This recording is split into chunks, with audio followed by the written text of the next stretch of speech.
However, and now the question comes up that you raised, will someone else agree? And the answer is no. Someone else who is fighting free fall, standing on a planet or accelerating or I don't know what, right? They will disagree with you because they don't have their axis aligned on this. But does that matter?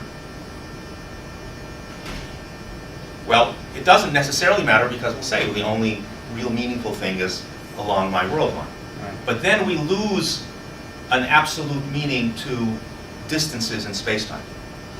So isn't this what the whole thing is about, really?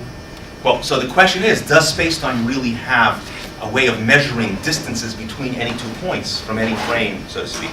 Is there really a physical space-time which has distances between points? And the answer is that it does.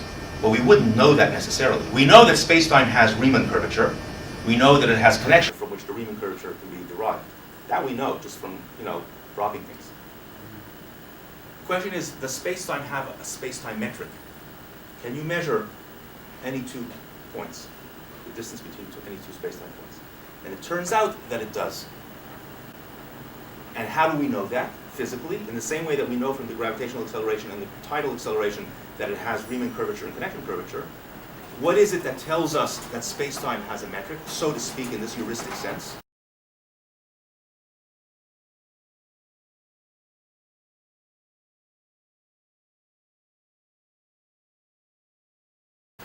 It's the potential.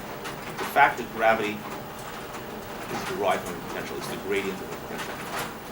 Okay, and that's what we'll focus on in the next. In the same way that it has tidal acceleration that tells us Riemann curvature, gravitational acceleration tells us connection curvature, gravitational potential will tell us about metric.